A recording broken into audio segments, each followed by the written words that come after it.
मिक्सरचा वापर न करता कुठलेही वाटण पेस्ट न करता काजू मगजबी असे महागडे साहित्य न वापरता अगदी घरी रोजच्या भाजीला लागणारे साहित्य वापरून पण हॉटेल सारखी छान चमचमीत चविष्ट मशरूम पनीरची भाजी कशी बनवायची ते आज आपण बघतोय। कुणी पाहुणे वगैरे आले किंवा आपल्याला हॉटेलची भाजी खायची इच्छा झाली तरी आपण हे कुठलीही पूर्वतयारी न करता बनवू शकतो। रेसिपी अगदी साधी आहे, बनवायला सोपी आहे, तरी रेसिपी अगदी शेवटपर्यंत नक्की बघा आणि हो एकदा नक्की करून बघा आणि मला कमेंट करून कळवा कशी वाटली ते। चला तर मग रेसिपीला सुरुवात करूया। रेसिपी आवडल्यास लाईक नक्की करा, शेअर करा आणि अजूनपर्यंत चॅनलला सबस्क्राइब केलं नसेल तर सबस्क्राइब करा। आता आपल्याला मशरूम धुवून घ्यायचे, त्यासाठी मी इथे कोमट पाणी करून घेतलंय। एकदम कडक नको, असं कोमट करून घ्यायचं। त्यात थोडं मीठ टाकलंय आणि हे मी 200 ग्रॅम मशरूम घेतले। हे बटन मशरूम आहे, तुम्ही कुठलेही वापरू शकता। मशरूम जर कोमट पाण्यात असे 5 मिनिट टाकून ठेवले ना तर ते लवकर क्लीन होतात, वेळ लागत नाही।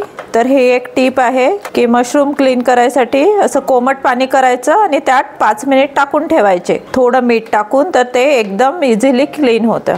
हे बघा 5 मिनिट झाले, मशरूम असे पाण्यात टाकून ठेवलेले तुम्ही बघू शकता। इथे छान क्लीन झाले आणि पाणी बघा पूर्ण कचरा असा निघून जातो आणि पुन्हा एका स्वच्छ पाण्याने धुवून घ्यायचे, मग जे राहिलेलं ते पूर्ण निघून जातं। बघा इथे मी पनीर घेतलंय 200 ग्रॅम। आपण आणल्याबरोबर ते धुवायचं असतं म्हणून त्याला पाण्यात टाकून ठेवायचं आणि फ्रीज मधलं एकदम कडक असतं म्हणून पाण्यात टाकून ठेवलं की ते थोडं सॉफ्ट बनतं, वापरायला व्यवस्थित पडतं म्हणून त्याला पाण्यात टाकून ठेवायचं। आता आपल्याला काही मसाले हवे आहे, तर इथे मी बघा मीठ घेतलंय, मीठ चवीनुसार। इथे थोडी साखर घेतली आहे अर्धा चम्मच। इथे मी काळा मसाला घेतलाय, विदर्भ स्पेशल गरम मसाला। हा मसाला नसेल तुमच्याकडे जो मसाला असते तो वापरू शकता। थोडी हळद, इथे मी लाल मिरची पावडर, तिखट आणि काश्मीरी लाल मिरची पावडर घेतलंय एक चम्मच। 2 चम्मच धने पावडर, 1 चम्मच जिरा पावडर। जिरा थोडा गरम करून त्याचे पावडर करून घेतलाय आणि आपण इथे थोडे खडे मसाले, 2 हिरवी वेलची,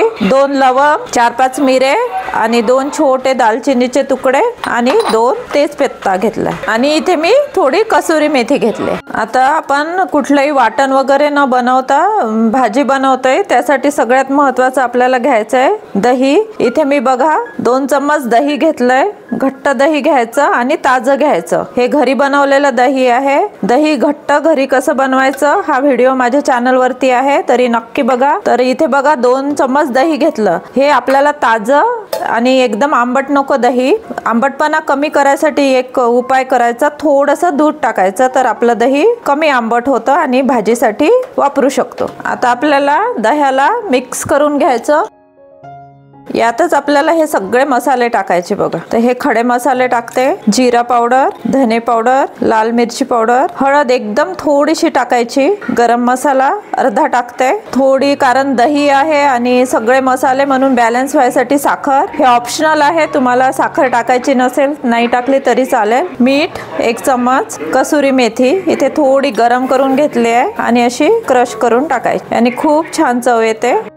आता यातच आपल्याला टाकायचे आहे 1 चम्मच आलं लसूण पेस्ट आणि थोडंसं 2 चम्मच असं तेल। आता हे सगळे मसाले व्यवस्थित मिक्स करून घ्यायचे। आपण कुठलंही वाटण किंवा मसाला न वापरता भाजी बनवतोय, तर त्यासाठी आपल्याला भाजीला थिकनेस म्हणजे बाइंडिंग पाहिजे। त्यासाठी मी इथे बघा 1 चम्मच फुटाणा पावडर घेतलाय, जे आपलं डाळवा येतं ना किंवा फुटाणा त्याचं पावडर बनवून घेतलंय। हे नसेल तर तुम्ही आपलं 1 चम्मच बेसन घ्यायचं, ते थोडं गरम करायचं, भाजायचं हलकसं आणि ते वापरायचं। तर हे बघा आपलं हे दह्याचं मिश्रण तयार आहे, सगळे मसाले टाकून झालंय, खूप छान सुगंध येतो याचा। आणि मी जे पनीर आपण धुवून घेतलंय त्याचे असे तुकडे करून घेतले बघा, लहान मोठे तुम्ही तुमच्या आवडीने करू शकता। आता यात आपल्याला हे पनीर टाकून घ्यायचंय आणि मशरूमचे पण असे तुकडे करून घेतले। एका छोट्या मशरूमचे असे 2 भाग केले आणि मोठे होते त्याचे असे 4। तर तुम्ही आवडीप्रमाणे तुमच्या मशरूमचे तुकडे करून घेऊ शकता, पण एकदम छोटे करायचे नाही, कारण की शिजताना मशरूम एकदम श्रिंक होते, तर ते एकदम बारीक होतात,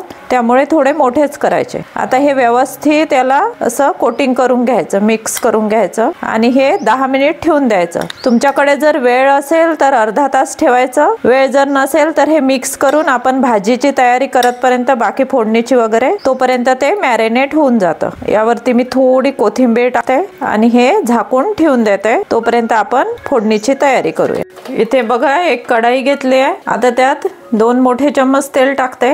आपण 2 छोटे चम्मच तेल यात पण टाकलंय मॅरिनेशन मध्ये, त्यानुसार तुम्ही कमी जास्त टाकू शकता, पण या भाजीला थोडं तेल जास्त लागतं। आता थोडीशी मोहरी टाकते बघा, मोहरी तडतडली, थोडं जिरं टाकते।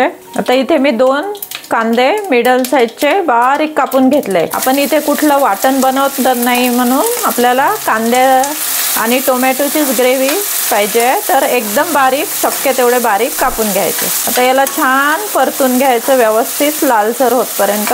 हे बघा 2 मिनिट व्यवस्थित कमी गॅसवरती अशा प्रकारे कांदा शिजवून घेतलाय। हे बघा एकदम लालसर नाही करायचा। आता इथे मी अर्धा चम्मच आलं लसूण पेस्ट घालते। आपण मॅरिनेशन मध्ये घातली आहे, तरी पण थोडी फोडणीला घालायची, म्हणजे चव एकदम छान येते भाजीची। आता आपल्याला हे पुन्हा शिजवून घ्यायची व्यवस्थित आलं लसूण पेस्ट, त्याचा कच्चेपणा निघून गेला पाहिजे। कमी गॅसवरती शिजवून घ्यायची। आता बघा असं छान पैकी तेल सुटलंय, आलं लसूण पेस्ट कांदा व्यवस्थित मस्त परतून झालाय बघा। आता इथे मी थोडंसं 1 छोटा चम्मच लाल तिखट टाकते, याने ना रस्सा खूप छान येतो। आपण त्यात टाकला आहे त्या हिशोबाने टाकायचं, आणि फोडणीमध्ये थोडी कोथिंबीर टाकते। कोथिंबीर टाकल्याने ना फोडणीची खूप छान चव येते। असं थोडं तिखट परतून घ्यायचं। आता इथे टोमॅटो पण मी 2 घेतले, कुठले पण चालेल आपल्याला, पण बारीक कापून घेतले, म्हणजे ते लवकर शिजतात आणि छान ग्रेव्ही तयार होते। मॅरिनेशन मध्ये आपण 1 चम्मच मीठ टाकलंय, पण आता जे आपण कांदा टमाटर वगैरे टाकलंय ना, त्यासाठी आपण इथे मीठ टाकून घेतोय आणि व्यवस्थित मिक्स करू। टोमॅटो एकदम छान शिजतपर्यंत तेल सुटतपर्यंत आपल्याला 2-3 मिनिट लागतात। कमी गॅसवरती झाकण ठेवून शिजवून घ्यायचे। 3 मिनिट झालेत। हे बघा छान टोमॅटो कांदा व्यवस्थित शिजला गेलाय, तेल सुटलंय। अशा प्रकारे टोमॅटो व्यवस्थित शिजवून घ्यायचा, तेल सुटू द्यायचं, नाहीतर मग भाजी असे कच्चट टोमॅटोची चव येते। मी मध्ये मध्ये एकदा झाकण उघडून अशा प्रकारे चम्मचने स्मॅश करायचं, कारण आपल्याला याचीच ग्रेव्ही बनवून घ्यायची आहे। असं स्मॅश करून असं व्यवस्थित केलं तर छान दाटसर ग्रेव्ही बनते। आता आपण हे जे मॅरिनेशन केलंय ना, हे पण छान मॅरिनेट झालंय। हे आपण भाजीची तयारी करतपर्यंत 15 मिनिट होतातच, तोपर्यंत मी हे झाकून ठेवलेलं। आता आपल्याला हे सगळं यात टाकून घ्यायचं। आता हळूहळू हे मिक्स करायचं, कारण की पनीर आहे ना तुटायला नको। व्यवस्थित मिक्स करून घ्यायचं आणि झाकण ठेवून याला छान शिजू द्यायचं। तर हे मिक्स झालंय, आता झाकून ठेवायचं आणि जसं आपण टोमॅटोला तेल सुटू दिलं तसंच हे सगळं व्यवस्थित शिजून घ्यायचं। आपल्याला 10 मिनिट तरी लागतील, एकदम कमी गॅसवरती शिजवायचं। तर हे बघा 5 मिनिट झालंय। हे बघा किती छान रस्सा सुटलाय आणि सुगंध तर काही विचारूच नका। इथे मी मधामधात 1-2 मिनिटांनी हलवलंय, कारण आपण यात बाइंडिंग साठी जे बेसन टाकलं ना ते खाली लागतं, त्यामुळे मधात एकदा हलवून घ्यायचं। पनीर आणि मशरूम शिजायला वेळ लागत नाही, त्यामुळं जास्त वेळ शिजवायचं नाही बघा। आता या स्टेजला आपली भाजी तयार आहे। जर तुम्हाला अशी घट्ट हवी असेल तर गॅस बंद करायचा। हे बघा कोण म्हणेल की याला आपण वाटण वगैरे काही न बनवता बनवली, एकदम कांदा टोमॅटोची ग्रेव्ही आहे आणि फक्त दही आहे। आता मी रस्सा हवाय म्हणून इथे गरम पाणी केलंय ते टाकते। गरम पाणीच टाकायचं, आपल्याला जेवढा पातळ दाटसर रस्सा हवाय त्यानुसार गरम पाणी टाकलं तर छान रस्सा येतो, थंड पाण्याने रस्सा सुटत नाही छान।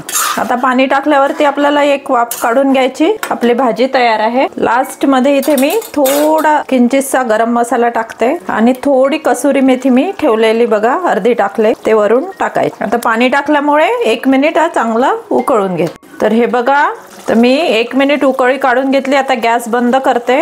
हे बघा छान तेल सुटलंय आणि मशरूम पनीरला जास्त वेळ लागत नाही, तर खूप जास्त शिजवायचे नाही, एकदम सॉफ्ट होतात मग। तर अशा प्रकारे आपली हॉटेल स्टाईल मस्त मशरूम पनीर तयार आहे। बघा किती मस्त दिसतंय, बघताच असं खावंसं वाटतंय। गरमागरम नान कुलचा किंवा पराठा काही नसेल तर गरमागरम मस्त फुलके आणि मशरूम पनीरची भाजी, हे पण खूप भारी लागते। तर एकदा नक्की करून बघा। कशी वाटली रेसिपी ती मला कमेंट करून नक्की कळवा। आवडल्यास लाईक नक्की करा, शेअर करा। करा आणि सबस्क्राईब केलं नसेल चॅनलला तर सबस्क्राईब करा। फेसबुकवर बघत असाल तर फॉलो करा। अशीच एक नवीन रेसिपी घेऊन भेटूया पुढल्या आठवड्यात। धन्यवाद।